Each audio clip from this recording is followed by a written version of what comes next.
So I'd like to be standing up here telling you how to extract yourself from your insurance companies, but maybe that's a talk for next year. So with that, we're going to start with the obvious input errors. We need to eliminate those from incorrect spelling of names to incorrect policy numbers. These obviously delay claims being paid. They create errors that need rectification and waste time and waste money. And anybody heard my talk earlier? It was about wasting time and wasting money. So eligibility checks, how many people have had the patient comes in for their surgery, we're all ready to go, and they say, oh, by the way, I changed my insurance company a couple weeks ago. So eligibility checks are very important, and to include having the person doing those eligibility checks document someplace in the appointment note or something that they still have insurance and that the predetermination has been completed.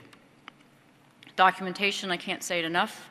You can't document too much, in my opinion, and a few things that need to be done. All notes should be written and signed within 24 hours or sooner of seeing that patient.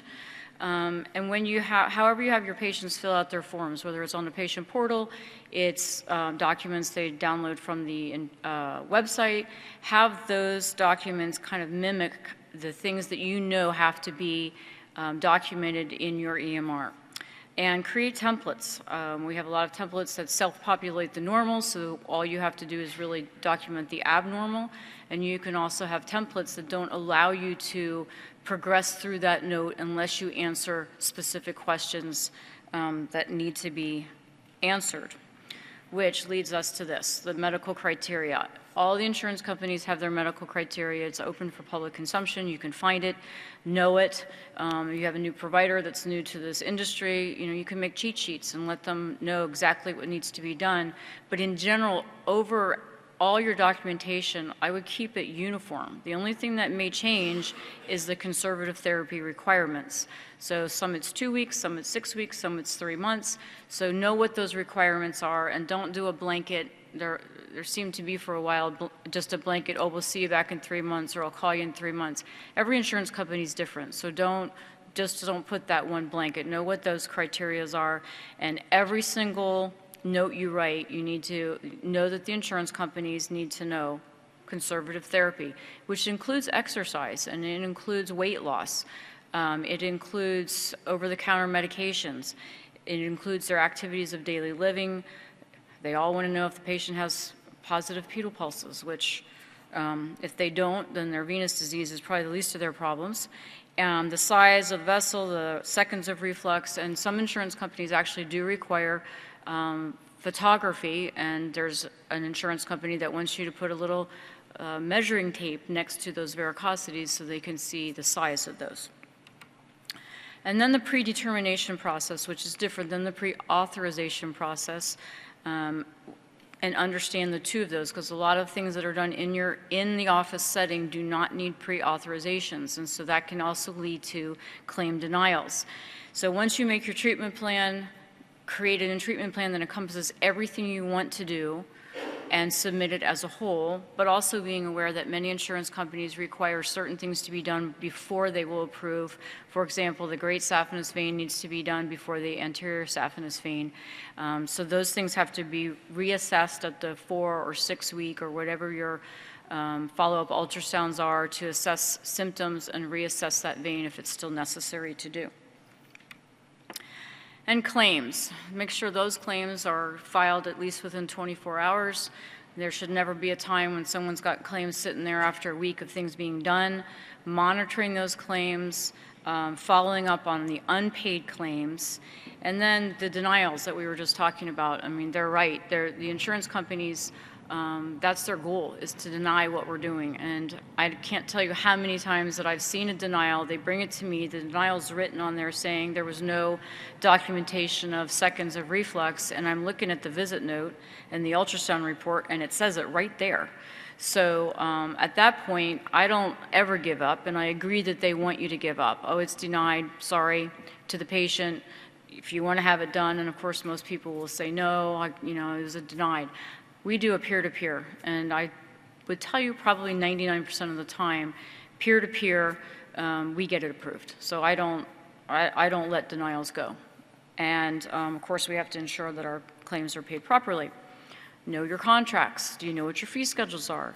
Do you know that you actually can, in certain circumstances, try to renegotiate with your insurance companies? Understanding what you can collect from the patients, and know that so that your biller knows exactly what they're collecting. Are we collecting the right amount? Are we collecting what we're actually, that is in our fee schedule? And sometimes I place some of the burden back on the patient. We've had a few that were approved, and then they didn't pay, and so then of course we're going to ship that balance back over to the patient. They call us, they're upset. So I'm like, we've done all the things we need to do, we've got it, the documentation, and sometimes I just stick the patient on the insurance company, and depending on the patient, if they're a bulldog, they will be helpful. And then the patient responsibility. As Mark said, some people, they don't want to pay you to save their life, but they don't understand, the vast majority of patients, what their policies are. They choose not to. But it is your responsibility to, if you're contractually obligated to collect a copay from a patient and their deductible. That's part of what the contract that you signed. So all copays should be collected. And I've created, I don't know that it's helped, but I've created a document that goes in our new patient folder of glossary of terms. This is what a coinsurance is. This is what a copay is. This is what an unmet deductible is. Because we've all gotten those calls from patients that said, you told me it was approved and now I'm getting a $2,000 bill. Well, you had a $10,000 unmet deductible. So it's a lot of education that goes along with these patients. And then of course they want to pay you $25 a month. So you have to have a contingency plan of how you're going to handle those high deductibles and what you're willing to accept. Do some internal audits. Know what your AR is.